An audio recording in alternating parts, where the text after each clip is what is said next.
우리는 지난 주일에 성전에서 전도하던 사도들이 이제 산헤드린 공의에 체포가 되었습니다.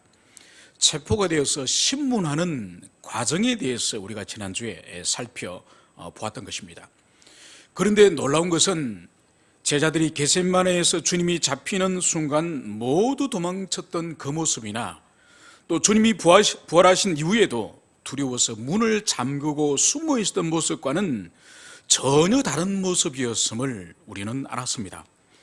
자신들의 생사여탈권을 쥐고 있는 이 유대교의 산헤드린 공의 앞에서, 그것도 대제사장 앞에서도 조금도 두려워하거나 위축됨이 없이 예수 그리스도에 대해서 변정하는 모습을 보았습니다.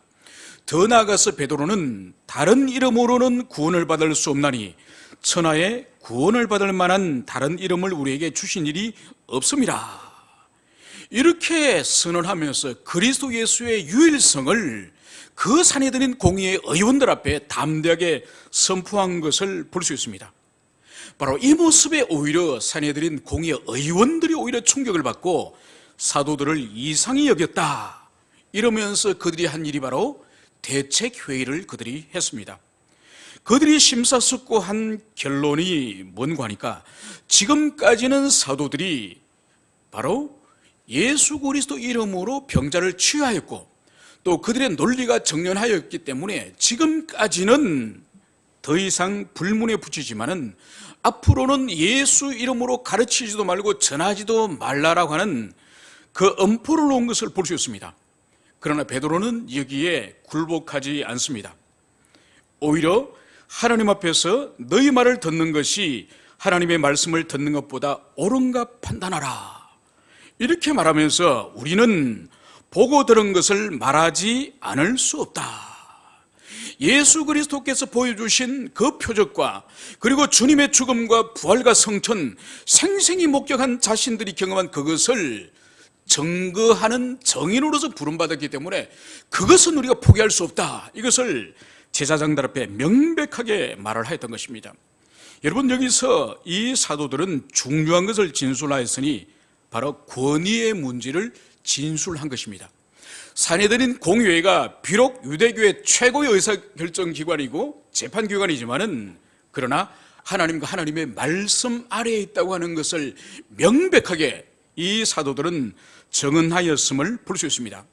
그래서 이 제사장들은 결국은 이 사도들을 급박을 한 후에 결국은 놓아주고 말았다는 것이, 이것이 지난주까지의 이야기입니다. 여러분, 이 사도행전 1장, 2장, 3장과 또 4장, 5장, 6장, 7장으로 가면은 이야기들이 또 흐름들이 달라집니다. 여러분, 1장은 우리 주님이 성천하시면서 당부하신 사건을 여러분 기억하시죠? 예루살렘을 떠나지 말고 성령을 받아라. 그리고 성령을 받은 이후에 땅끝까지 이르러 복음을 전거하라. 그리고 2장에서 모여서 합심으로 기도할 때 오순절날 성령이 강림하여서 성령을 받습니다. 그죠? 그리고 3장에서는 사도들이 성전 미문에서 안전병인을 고치는 그 사건과 복음을 전하는 그 사건이 이루어지죠. 그죠? 그런데 4장부터는 어떤 사건이 일어나는가 하니 교회의 어려움들이 일어납니다. 이 오순절 신생교회, 막 탄생한 신생교회에 이 4장에서 처음 임하는 이 어려움은 뭘까요? 외부로부터 박해요. 산헤드린 공의에 체포돼가지고 재판을 받는 외부로도 박해가 4장에 있다고 한다면 5장에는 어떤 일이 있을까요? 5장에는 교회 내부 안에 죄의 문제를 다뤄요. 그것은 바로 뭔가 아니에요? 아나니아 삽비라 부부가 하나님께 드릴 그 헌금을 그 일부분을 감추어 두고 그것을 전부라고 속이는 교회 내부의 순결의 문제를 이제 다룹니다. 그리고 6장에 가서는 또 어떤 문제를 다룰까요? 이것 또한 교회 내부의 어려움이에요. 바로 뭔가 하니까 교회 안의 분파의 문제죠. 헬라파 과부와 히브리파 가부 간의 갈등의 문제. 그래서 4장은 교회 외부의 권세자로부터 박해를 당하는 것이고 5장, 6장은 교회 안의 순결의 문제와 교회 안의 분파의 문제를 다루는 거예요. 그리고 7장에 가면 드디어 스데반 집사가 이제 복음을 전하다가 이제는 돌에 맞아서 순교하는 순교의 장면이 나오고 8장에 가면은 드디어 교회가 깨어져서 온 세상으로 교회가 흩어지는 그 이야기들이 나오는 것이죠. 그래서 우리가 다루는 이 4장은 교회가 당하는 첫 번째의 이 위기, 바로 외부로부터 박해, 이 문제를 우리가 다루고 있음을, 그것을 여러분들이 기억을 하시기를 바랍니다. 이제 우리가 본문으로 오늘 돌아와서 누가는 사도들이 공의에서 신문을 받고 이제 노임을 받은 후에 누가는 이렇게 진술을 하고 있습니다. 사도들이 노임에 그 동료에게 가서 제사장들과 장로들의 말을 다 알리니 그들이 듣고 한 마음으로 하나님께 소리를 높여 이르되. 오늘 사도들이 석방을 받은 이후에 제일 먼저 한 일이 그들이 도망을 가거나 제사장들이 두려워 숨는 것이 아닙니다. 어디로 그들이 갔죠? 바로 동료들에게 가서 그들이 공의에서 당한, 재판을 당하고 신문을 받은 그 모든 일을, 그 일을 보고하였음을, 그것을 보여줍니다. 여러분, 복음을 개인적으로 전하다가 그들이 체포되어서 신문받은 그 일이 오늘 이 사도들은 개인적인 일이 아니라는 거예요. 개인적인 일이 아니라 그것은 공동체적이고 교회적인 박해의 사건이기 때문에 그들은 지체하지 않고 교회로 달려가서 동료들에게 자신이 당한 모든 일을 오늘 고지하였음을, 그것을 누가는 기록을 하고 있습니다. 여러분, 두 사도가 당하였던 이 재판과 이 곤란의 문제, 이 박해의 문제, 이것을 들은 공동체가 한 일이 뭔가요? 그것은 바로 오늘 그들이 듣고 한 마음으로 하나님께 소리 높여 이르되. 여러분, 두 사도가 당하였던 이 재판의 문제, 이 박해의 문제, 이 문제를 공동체가 모두 듣고 나서 그들이 최초로 한 일이, 이 당국자들의 급박 앞에서 이들이 한 일이 바로 뭐라고요? 큰 소리로 하나님께 기도한 일. 이것이 바로 박해를 당한 이 제자들, 이 교회 공동체가 했던 일임을 오늘 성경은 여기서 말씀을 하고 있습니다. 여러분, 여기서 오늘 또 누가가 반복적으로 또 사용하는 이 단어, 한 마음으로, 이거는 일심으로, 일치된 마음으로, 하나의 마음으로, 이런 뜻이죠, 그죠? 이것은 누가가 이 사도행전에서 반복적으로 잘 사용하는 그런 단어이죠. 그러니까 이 한 마음, 이 호모듀마돈, 헬라로 호모듀마돈, 하나의 마음, 일치된 마음. 여러분, 놀랍지 않습니까? 여기 모인 사람들이 적지 않은 사람들일 텐데 사도들이 지금 재판을 받고, 그리고 앞으로 예수 그리스도 이름으로 복음을 전하지 말라고 하는 경고를 받고 지금 돌아와서 그것을 교회 앞에 보고하였는데 사람들의 생각이 나눠지지 않아요. 이 사람은 이런 주장을 하고 저 사람은 저런 주장을 하고, 그래서 앞으로 우리 복음 전도 사역에 이런 방식으로 저런 방식으로 하자고 의견들이 분분히 나눠지지 않아요. 나눠지지 않고 이들이 한 일이 바로 한 마음으로 하나님께 큰 소리로 기도하는 것이 바로 이들에게 일치된 모습이라는 거예요. 여러분, 이것이 바로 대제사장들과 산헤드린 공회 의원들과 본질적인 차이예요. 여러분, 산헤드린 공회 의원들은 두 사도를 붙잡고 그들은 공의회를 소집하였습니다. 여러분, 왜 공의회를 그들이 소집했을까요? 그것은 바로 그들이 큰 위협을 느꼈기 때문이에요. 왜냐하면 예수 그리스도를 십자가에 못 박아 죽여버리면 예수의 메시아 운동은 그것으로 끝날 줄 알았는데, 오히려 그 서성이 죽고 난 후에 제자들이, 예전에는 도망을 가고 숨었던 그 제자들이 더 미친 듯이 복음을 전하고, 심지어 수십 년 동안 안전뱅이로 앉아있던 사람이 치유되는 그 사건이 다른 곳이 아니라 이 제사장들의 본거지인 성전 앞에서 일이 일어난 거예요.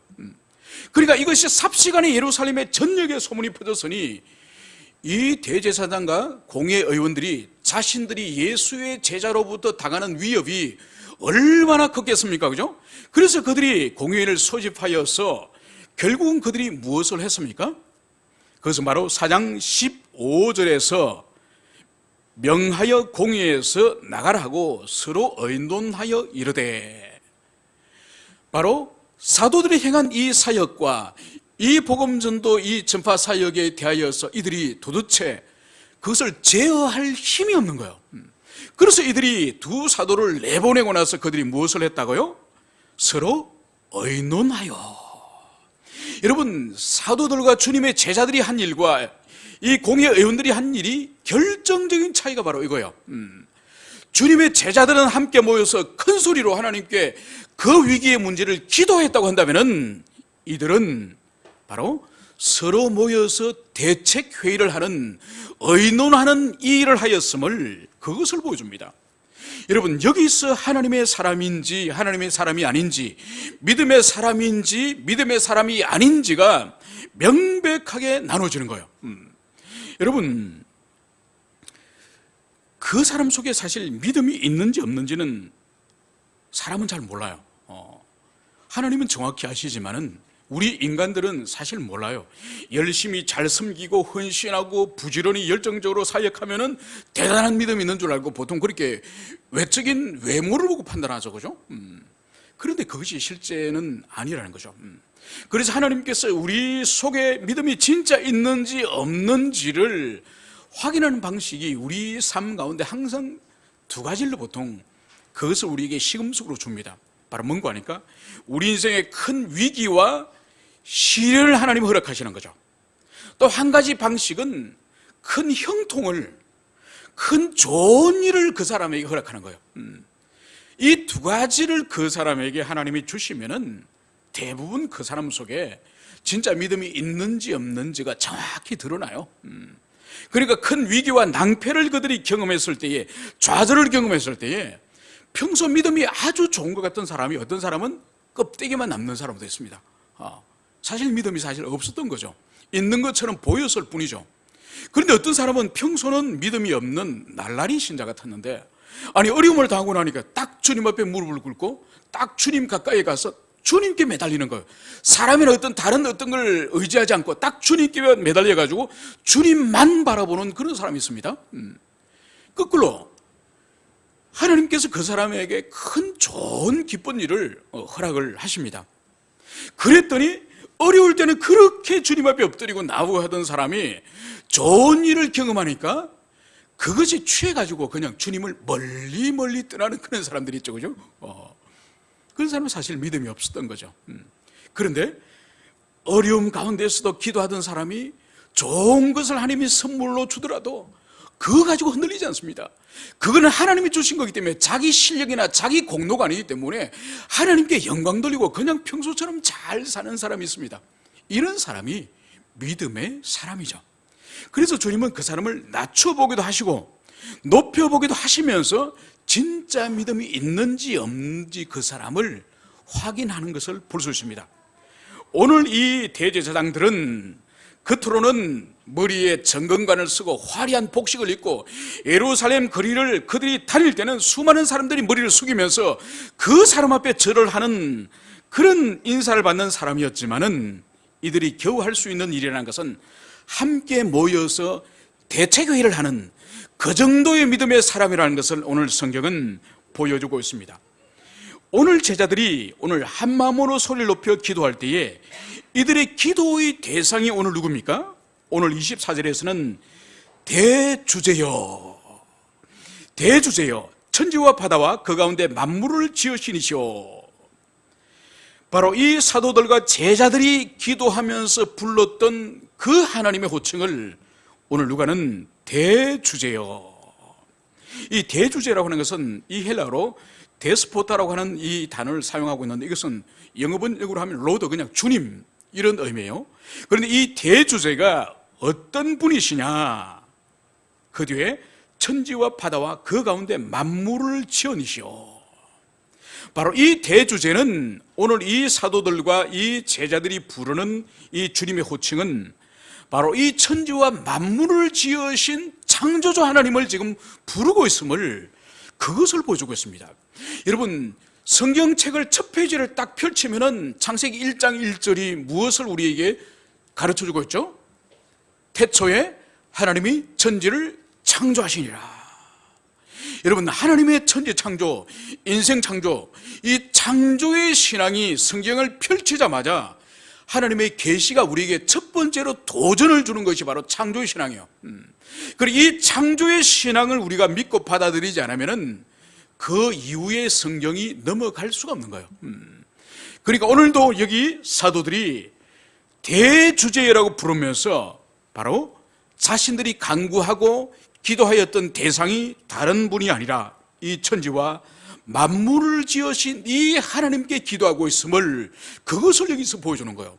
그분이 창조하셨기 때문에, 이 만물을 창조하셨기 때문에 창조한 세계를 그분이 다스리고 통치할 권리가 그분에게 있지 않습니까? 그죠? 그래서 역사 속에 모든 것을 다스리는 분이 로마 제국의 빌라도 총독도 아니고 사내들인 공의의 그 제사장들이 세상을 다스리는 것이 아니라 바로 대주제요, 바로 하나님께서 이 만물을 지으셨고 지으신 그분이 이 세계를 다스린다고 하는 그것을 여기서 이 사람들이 기도하면서 제일 먼저 고백한 거예요. 그러니까 그 시대에 그 사람들이 눈으로 볼 때는 대제사장이나 심지어 헤로드 왕도 로마 총독 앞에서 굽신굽신대면서 결국은 총독이 다스리고, 총독 위에는 로마의 케사라 황제, 시저 황제가 이 세계를 다스리는 그런 주관자처럼 보이지만은 오늘 이 제자들과 이 사도들의 눈에는 그것이 아니라는 거예요. 그것이 아니라 이 대주제요, 바로 창조주 하나님, 그분이 세계의 주인임을, 그것을 여기서 고백하고 있는 것이죠. 여러분, 이것이 바로 살아있는 믿음이에요. 여러분, 이것은 오늘날 우리에게도 마찬가지예요. 오늘날 우리가 살아가는 이 시대도 이 세상을 다스리는 세상 권세자들이 있습니다. 대통령들이 있고 수상들이 있고, 또 이 세계의 대통령이라고 하는 미국의 그런 정부의 수반도 있습니다. 여러분, 그러나 그들은 겉으로 보이는 빌라도와 같고 사내든 공의회 의원과 같은 그런 존재이지, 궁극적으로는 이 사도들이 고백하고 있는 대주제요, 창조주 하나님이 통치자인 것처럼 오늘날도 이 세계를 실질적으로 궁극적으로 다스리는 분은 바로 하나님이심을, 그것을 우리가 굳세게 믿어야 할 것입니다. 여러분, 그러므로 말미암아서 여기서 우리들에게 보여주는 것이 바로 뭔가 하니까, 오늘날 현실 정치에서, 현실 삶에서 우리 그리스도인은 교회의 회원일 뿐만 아니라 하나님 나라의 권속일 뿐만 아니라 이 세상 나라의 또 우리는 또 국민이에요. 시민이에요. 우리 그리스도인들은 이중적인 신분을 가지고 있습니다. 그래서 교회 안에서는 우리가 참된 성도로서 하나님을 섬기고 하나님을 경배하고 그분께 순종을 하면 됩니다. 문제는 뭔가 하니까, 세상 나라 시민으로서, 국민으로서 우리는 어떤 그런 관계를 맺고 그런 삶을 살아야 될 것인가, 이것은 오늘날도 매우 중요한 주제라 할 수 있는 거죠. 그래서 이것은 개인 그리스도인이 어떻게 될 것인가, 그리고 교회 공동체가 국가와 정부와 관계를 어떻게 맺을 것인가, 이 두 가지를 생각해 볼 수 있는 것이죠. 여러분, 첫째는 개인 그리스도인은 어느 정당을 지지하거나 어느 정파를 추종하거나 상관없습니다. 그건 개인의 정치적인 성향이나 그거는 개인에게, 성도들 개인에게 맡겨주는 거요. 단 정파와 정치인과 정당을 선택하게 된 기준은, 그것은 반드시 성경적인 가치관에 따라서 그것은 선택이 되는 거예요. 자신의 출신 지방이나 자신의 어떤 학교 선배와의 관계성이나 아니면 자기의 어떤 성향적인 정치적인 성향이 진보냐 보수냐 이런 거와 상관없이 우리 그리스도인이 어떤 정파와 이 지상 국가의 정부를 선택하는 기준은 하나님의 진리 말씀이에요. 그 정치인이나 그 정파나 그 정당이 성경 계시가 우리들에게 가르쳐주고 있는 그 진리를 어느 정파와 어느 정치인이 더 온전히 구현하느냐, 온전히 하나님의 계시를, 창조 질서를 구현할 수 있는 그 정파와 정치인을 선택하는 거예요. 두 번째로, 교회는 그러면 정부와 국가와 어떤 관계를 가져야 되는가? 여러분, 본질적으로 하나님께서는 지상에 교회와 함께 국가를 구별하여서 주님이 세우셨습니다. 그래서 이 두 기관은 고유의 목적이 달라요. 그렇기 때문에 이 세상에 공존할 수밖에 없습니다. 단 공존하되 그 정부는 어떤 정부가 되느냐? 하나님의 창조의 질서를 받아들인 정부. 그러니까 그 정부가 무신론을 주장하거나 유물론을 주장하는 것은 그는 우리 그리스도인과 교회는 그것을 받아들일 수 없습니다. 이거는 우리가 분명하게 우리가 붙들고 가야 되는 거예요. 그래서 하나님의 계시와 창조의 질서를 거부하는 그런 정부와 국가는 받아들일 수 없는 것이죠. 그리고 오늘날 우리 사회도 도전을 받고 있는 동성애 문제라든지 낙태 문제라든지 그런 성경이 명백하게 범죄라고 규정하고 있는 그런 것을 허용하는 그런 정부는 교회가 받아들일 수 없는 것이죠. 그런 것은 선지자적인 그런 기능을 감당하여서 오히려 그들을 책망하고 그들을 바른 길로 인도해야 되는 그런 선지자적인 책무가 교회에게 오히려 있는 것이죠. 이것이 바로 오늘날 그리스도인 개인이나 교회가 정부에 대해서 취할 기본적인 행동임을, 그것을 우리는 기억을 해야 될 것입니다. 이어서 제자들은 오늘 자신이 당하였던 이 사건, 이 박해의 사건을 오늘 25절과 26절에서 이렇게 그들은 기도하고 있습니다. 어찌하여 열방이 분노하며 족속들이 허사를 격려하는고, 세상의 군왕들이 나서며 관리들이 함께 모여 주와 그의 그리스도를 대적하도다. 여러분, 오늘 여기서 이 제자들이 지금 기도하는 이 말씀은 정확하게 다윗의 시편 2편에 있는 1절과 2절의 말씀을 그대로 지금 인용하고 있는 건, 그것을 여기서 볼 수 있습니다. 여러분, 참으로 놀랍지 않습니까? 그죠? 여러분, 성령의 충만함은 우리 예수님이 성령이 오실 때에 어떤 은혜가 우리에게 주어질 것을 예고하셨습니까? 성령이 너에게 오시면은 너희를 모든 진리 가운데로 너희를 인도할 것이다.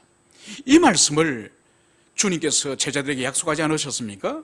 그러니까 성령의 충만함에 이 제자들에게 나타나는 이 사도행전에서 일관된 두 가지의 관점이 있습니다.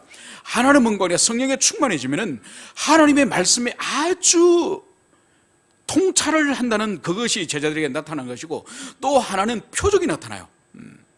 그러니까 성령의 충만함의 이 제자들의 특징이 바로 하나님의 말씀의 밝은 빛을 이들이 소유한다는 그런 의미와 함께, 그리고 이들이 표적과 기사를 행하는 이것을 여기서 볼 수가 있습니다. 여러분, 이것은 일찍이 베드로가 설교를 할 때마다, 오순절 때 설교를 할 때마다 그가 다윗의 시편이나 요엘서를 아주 깊이 있게 인용하는 부분을 볼 수 있지 않습니까? 그죠? 오늘 이 제자들도 오늘 성령에 충만하여서 자신들이 대제사장 앞에 끌려가서 산헤드린 공회에서 박해를 받고, 그리고 주님께서 십자가의 고난을 당하셨고, 그리고 그분이 죽으셨던 이 모든 박해의 사건을 바로 시편 2편의 1, 2절에 있는 다윗의 그 예언의 성취됨을 정확히 오늘 인용하는 이 모습을 여기서 보여주고 있습니다. 여러분, 오늘 여기서 우리가 볼 수 있는 것은 바로 오늘 이 제자들이 산헤드린 공회의 의원들의 이 위협을 이들이 사탄의 세력으로, 사탄의 대적으로 오늘 인식하고 있다는 그것을 여기서 볼 수 있습니다. 여러분, 오늘 이들이 세상의 군왕들과 관리들이 바로 하나님과 그리스도를 대적한다고 오늘 이들이 해석을 하고 있지 않습니까? 그죠? 그러니까 그리스도께서 당하신 십자가의 고난과 자신들이 공회에서 당한 이 핍박을 오늘 이들은 바로 그리스도와 그의 하나님을 지금 대적한 사단적인 행위라는 것을 오늘 여기서 정확히 해석하는 것을 볼 수 있는 거죠.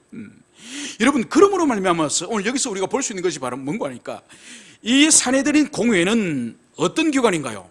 바로 하나님의 백성들을 돌보라고 세운 목자들이요, 목자들이고, 그리고 언약 공동체의 이 산헤드린 공회는 언약 공동체의 대표들이에요. 그러나 언약 공동체의 대표들이고 하나님 백성의 목자들이지만은 이들이 하나님의 뜻을 헤아리지 못하고 하나님의 뜻에 순복하지 않고 자신들의 임의로 그들이 일을 할 때는 바로 이들이 오히려 사탄의 세력, 사단의 회가 될 수 있음을, 그것을 여기서 보여주는 겁니다.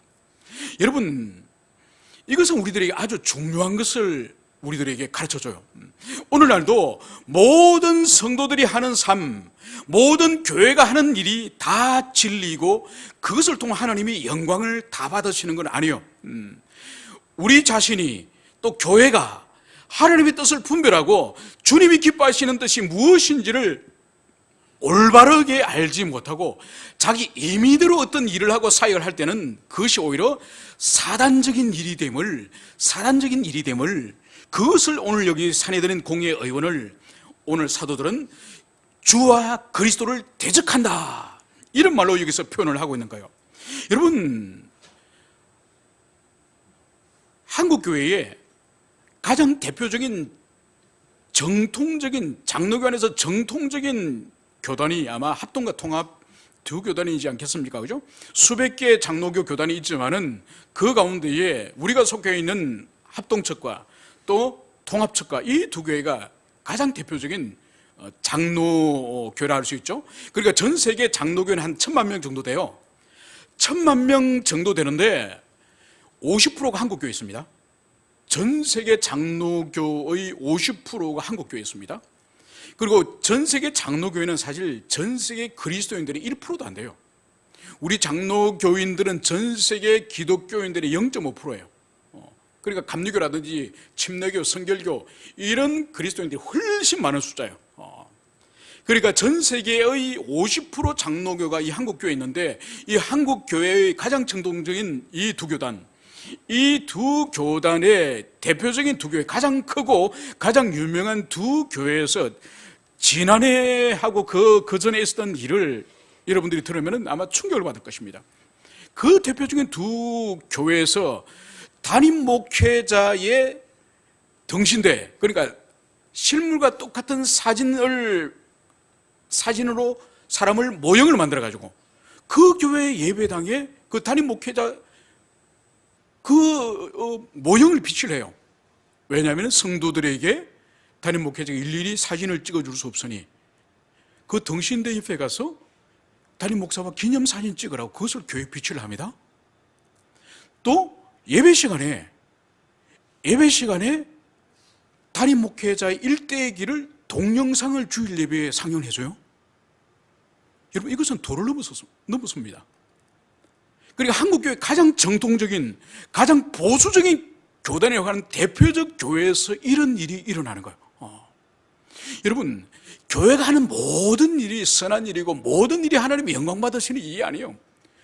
여러분, 이런 일에 대해서 그 교회 안에서 아무도 이것은 주님이 기뻐하지 않는 일입니다, 이런 일을 교회가 해서는 안 됩니다, 아무도 그 말을 하지 않고, 그 동영상을 상영할 때 제가 그것을 인터넷으로 그 교회 예배를 봤거든요. 모든 성도들이 박수를 치고 눈물을 흘려, 눈물을. 여러분, 지금 한국교회 현 주소. 여러분, 교회가 하고 목회자가 한다고 해서 그것이 다 진리고 하나님의 영광 받으시는 것이 아니에요. 그것이 항상 하나님의 뜻에 합치되는지 그것을 성찰하고 그것을 비춰보지 않으면은 그것은 오히려 하나님의 영광을 가리는 그런 것이 돼요. 여러분, 그래서 우리 교회에서는 저를 비롯하여서 우리 교회 모든 사역이 과연 하나님의 말씀에 합치되는지, 진리에 합치되는지 그것을 끊임없이 우리는 성찰해야 돼요. 여러분, 사도 바울이 가르친 그 말씀도, 베레아 사람들이 바울이 가르친 그 말씀도 구약 성경에 합치되는지 그 말씀을 상고하였다고 성경이 기록해요. 대사도인 바울이 가르친 그 말씀도 성도들이 우리 바울 선생님이 가르친 말씀이 하나님의 진짜 말씀과 일치되는지 상고하였다고 성경이 기록하는 거예요. 여러분, 오늘날 우리 같은 목회자들은 바울과 비교할 수 없는 초라한 인생인데 어떻게 그 인생들이 시키는 대로 다 합니까? 그것은 옳지 않는 것이죠. 그것은 인간 목회자의 취에서 넘어져 있는 것이죠. 절대로 주님 기뻐하지 않습니다. 오늘 보십시오. 사내들은 공의의 의원들이지만은 이스라엘 백성들의 목자들이고 그들의 머리라고 그들은 생각했지만은 오늘 사도들의 해석은 바로 우리 주와 그리스도를 대적하였다. 이것이 바로 이 사내들인 공예 의원들의 불신앙을 오늘 성령께서 사도들의 입을 빌어서 오늘 탄핵하고 있음을, 그것을 여기서 보여주고 있습니다. 그리고 더 나아가서 오늘 27절과 28절에서는 바로 헤롯과 빌라도의 이 박해에 대해서 오늘 이 제자들은 이렇게 해석을 하는 것이죠. 과연 헤롯과 빌라도는 이방인과 이스라엘 백성과 합시하여 하나님께서 기름 부으신 거룩한 종 예수를 거스려 하나님의 권능과 뜻대로 이루려고 예정하신 그것을 행하려고 이 성에 모였나이다. 여러분, 오늘 여기서 우리가 볼 수 있는 것은 바로 뭔가, 이 제자 공동체가 바로 주님이 당하신 고난과 십자가의 죽음에 대해서 오늘 이 주님의 제자들이 명쾌하게 벌써 대속의 교리를, 대속의 사역을 지금 밝히 지금 이해하고 있음을, 그것을 여기서 보여주고 있습니다. 그러니까 헤롯과 본디와 빌라도가 이방인과 이스라엘 백성과 합작하여서 힘을 합쳐서 우리 주님, 기름 부음 받은 우리 주님을 핍박하고 그분을 죽이신 그 일을 오늘 이 제자들은 어떻게 해석을 한다고요? 하나님의 권능과 뜻대로 이루려고 예정하신 그것을 행하려고 이 성에 모이나이다. 바로 빌라도나 헤롯이나 대제사장들이나 심지어 가룟 유다나 이 모든 악인들의 악한 자유의지를 사용하여서, 이 악한 의지를 사용하여서 하나님의 그 대속의 사역을 오히려 주님이 성취하셨다. 이것을 오늘 사도들이, 제자들이 정확하게 이해하고 있음을, 그것을 보여주는 거예요. 여러분, 그러니까 이 제자들은 이미 사도행전 초기에 주님의 십자가의 대속 사건의 의미를 밝히 이미 이 제자들은 깨닫고 있다는 그것을 여기서 보여주는 거예요. 그러니까 사역의 나중 후반에 가서 바울에 의해서 대속 사역의 의미를 깨닫는 것이 아니라 이미 이 사도행전 초기에 이 제자들이 주님의 고난과 당하신 십자가의 죽음의 의미를, 그 악한 헤롯이나 본디와 빌라도가 이 이스라엘 백성과 협작하여서 이루었지만은 그것은 큰 그림으로는 하나님의 그 구속의 사역을 이루기 위해서 이들이 바로 도구가 됐다. 이것을 여기서 말씀하고 있음을, 그것을 밝히 우리들에게 증거를 하고 있습니다. 그리고 이제 제자들은 더 나아가서 이제는 자신들을 위해서 이제 기도하는 것을 여기서 보여주고 있습니다. 우리 29절부터 30절 두 구절 자신들을 위해서 무엇을 기도했는지 우리 함께 읽겠습니다. 29절 30절 시작. 위협함을 굽어보시옵고 또 종들로 하여금 담대히 하나님의 말씀을 전하게 하여 주시옵고 손을 내밀어 병을 낫게 하시옵고 표적과 기사가 거룩한 종 예수 이름으로 아멘. 네, 제자들은 자신들이 현재 당하고 있는 이 위협과 이 문제, 그리고 자신들이 감당해야 될 우리 주님이 주시는 사명 문제, 이것을 가지고 이제는 구체적으로 기도하는 모습을 여기서 보여주고 있습니다. 오늘 먼저 이들이 기도하는 것이 바로 뭐죠? 주여 이제도 그들의 위협함을 굽어 보셨고. 여러분, 대제사장들이 이들을 체포하여서 사형을 언도할 경우에는 이들이 현실적으로 당하는 생명의 위협이에요. 오늘 이 제자들은 그것을 무시하지 않았습니다. 무시하지 않았지만은 두려워서 절망에 빠지지도 않았습니다. 그러면 그 문제를 어떻게 지금 이 제자들은 처리하고 있죠? 바로 제사장들의 현실적인 위협을 바로 하나님께 의탁하였음을, 그것을 보여주는 거예요. 여러분, 이것은 우리들에게 있어서도 매우 중요한 삶에 있어서 지혜를 우리에게 보여줍니다. 우리 인생에서 어떤 큰 곤란이나 위기나 위협이나 어려움을 우리가 수시로 만나지 않습니까? 그죠? 여러분, 신앙이 있다고 하면서 그것을 무시해버린 것은 지혜롭지 못합니다. 여러분, 무시한다고 해서 무시되나요? 안 됩니다. 돈이 없어서 지금 쩔쩔매거나, 질병 때문에, 건강 때문에 쩔쩔매거나, 인간관계가 파괴되어서 바라볼 때마다 속에서 선물이 올라오거나, 이거는 현실적인 문제예요. 없는 것처럼 무시한다고 그것이 되는 것이 아니에요. 여러분, 그렇지만 거꾸로 물질 문제 때문에, 그 돈 문제 때문에 그곳에 머리를 쳐박고 거기에 쩔쩔매는 그것도 옳지 않습니다. 그러면 어떻게 해야 되느냐? 오늘 이 사도들이 보여주는 것처럼 그것을 무시하는 것이 아니라 하나님께 간절히 하나님 당신께 그것을 의탁해야 되는 거예요. 주님 당신께 해결의 길이 있음을, 당신께서 우리의 건강과 우리의 물질과 우리 인간관계와 모든 문제의 해결이 주님의 은혜의 힘에 의해서 그것이 해결될 수 있습니다. 그것을 진실한 마음으로 그분께 의탁하는 그 믿음이 필요한 것입니다.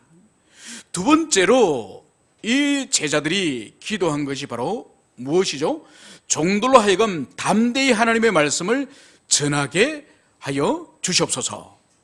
여러분, 오늘 이 제자들이 분명히 제사장들이 전도하지 말라고 했습니다. 예수 이름으로 말하지도 말고 가르치지 말라고 그렇게 금지를 하고 보냈습니다. 그러나 우리 예수님이 땅끝까지 이르러 내 복음의 정인이 되라고 말씀하신 거예요. 그러니까 주님의 말씀에 명령이 있고 제사장은 하지 말라고 하였고, 그러나 주님의 제자들은 주님의 제자이기 때문에 주님의 말씀을 그들이 순종해야 되는 거예요. 그런데 현재적인 사내들은 공의의 급박이기 때문에 이들에게 필요한 것이 바로 뭔가요? 자신의 힘과 자신의 용기와 자신의 담대함으로 이것을 감당할 수 없는 거예요. 그래서 하나님께서 힘을 주시고 하나님께서 그것을 감당할 수 있는 은혜의 힘을 주시도록 그것을 오늘 여기서 말씀을 하고 있는 거예요. 여러분, 하나님이 우리에게 주신 사명은 우리의 자연적인 힘으로서는, 우리 육체의 힘으로서는 그것을 감당할 수가 없어요. 물론 잠시는 한 번은 그것을 할 수 있겠죠, 그죠? 그러나 그것을 지속적으로 일평생 동안 그것을 감당할 수 있는 것은 바로 우리의 힘이 아니라, 우리의 능력이 아니라 주님의 은혜 부어주심, 주님의 성령 부어주심이 아니고는 절대로 이것을 감당할 수가 없는 것이죠. 그래서 이들은 주님이 주신 사명을 주님의 은혜와 도움이 아니고는 우리가 할 수 없습니다, 이 고백을 하는 것을 여기서 보여주고 있습니다. 세 번째로 이들이 주님께 기도한 것이 바로 뭔가요? 손을 내밀어 병을 낫게 하셨고 표적과 기사가 거룩한 종 예수의 이름으로 이루어지게 하옵소서. 여러분, 이들이 복음을 전할 뿐만 아니라, 그리고 이들이 원했던 것이 바로 뭔가요? 예수의 이름으로 병자를 안수하고 기도할 때에 바로 질병이 떠나는 표적과 기사를 달라는 이 기도를 하는 것을 볼 수 있습니다. 여러분, 제사장들이 예수 이름으로 증거하지 말고 예수 이름으로 권능을 행하지 말라고 분명히 명령했죠, 그죠? 그러나 이들은 제사장들의 말을 듣는 것이 아니라 그리스도의 말씀에 순종하여서 자신들이 손을 올리고 기도할 때 권능이, 예수 이름에 의해서 권능이 나타나기를 오늘 주님 앞에 간절히 기도하는 이 모습을 여기서 보여줍니다. 여러분, 오늘 이 기도는 하나님이 얼마나 기뻐하셨는지, 이 기도의 결과에 대해서 오늘 31절은 이렇게 말씀을 하고 있습니다. 빌기를 담에 모인 곳이 진동하더니 무리가 다 성령이 충만하여 담대히 하나님의 말씀을 전하니라. 여러분, 오늘 여기서 우리가 볼 수 있는 것이 바로 뭔가 하니까, 이들이 간절히 하나님께 이제 합심으로 일심으로 기도하였더니 그 기도의 결과가 이들이 모여 있는 곳이 진동하였음을, 그 땅터가 흔들렸음을, 그것을 여기서 보여주는 거예요. 여러분, 이것이 바로 뭔가 하니까 일종의 지진이 일어났음을, 땅이 흔들리는 지진이 일어났음을, 그것을 여기서 보여주는 거예요. 이것은 첫째로는 이 제자들이 기도했다는 것이 하나님께서 연락하셨다는 증거이고, 두 번째는 어떤 의미인가 하니까 이 땅이 흔들렸다는 이 의미가 바로 그 기도의 현장에, 그 현장에 하나님께서 임재하셨음을, 임재의 증거로서 이 땅이 흔들렸음을, 그것을 여기서 보여주고 있습니다.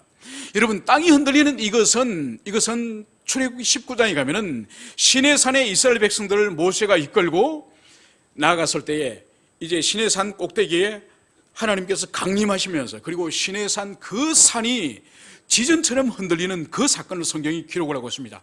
그리고 이사야 6장에 가면은 이사야가 성전에 나갈 때에 바로 성전에서 하나님의 영광을 경험하지 않습니까? 영광을 경험할 때에 그 성전 안에 연기가 자욱하면서, 그리고 성전의 기둥이 흔들리는 그런 영광을 경험하는 장면이 나옵니다. 오늘 여기서 이 제자들이 일심으로 간절히 기도할 때 바로 하나님이 그 기도를 들어주시고 또 너희들과 우리가 함께 있다는 이것을 오늘 하나님께서 정거로 이 기도의 이 틀을 흔들어주는 이 모습을 여기서 보여주고 있습니다. 그래서 오늘 이제 말씀을 정리하고자 합니다. 오늘 이 제자들은 다른 기도 제목이 아니라 다른 간구가 아니라 자신의 사명 감당할 수 있도록 하나님이 주시는 명령을 온전히 순종할 수 있도록 그것을 할 수 있도록 하나님 도와주십시오. 이것이 기도의 초점임을 그것을 여기서 보여주고 있습니다. 여러분, 우리의 기도 초점도 이렇게 돼야 됩니다. 우리 자신의 무슨 필요를 구하는 것도 중요하지만 그보다 무엇보다 중요한 것은 하나님의 나라와 의를 구하는 그 기도의 초점을 이룬다고 한다면 예수님이 친히 약속하셨던 것처럼 그 나머지는 모든 것을 내가 더해주리라. 이 말씀처럼 오늘 이 위협 앞에 이 제자들은 오직 성령에 충만하여서 주님의 복음 전하는 그 일을 온전히 감당할 수 있도록 능력을 주시고 힘을 주시고 은혜를 달라고 기도하였을 때에 오늘 집터가 흔들리면서 하나님이 응답하셨음을 여기서 보여주고 있습니다. 이것이 바로 주님이 기뻐하시는 기도의 응답이고 이 기도의 응답의 힘을 통해서 비로소 우리 그리스도인들은 사명을 감당할 수 있고 우리 교회는 교회의 본질적인 사명을 감당할 수 있음을 그것을 가슴에 새기시기를 바랍니다.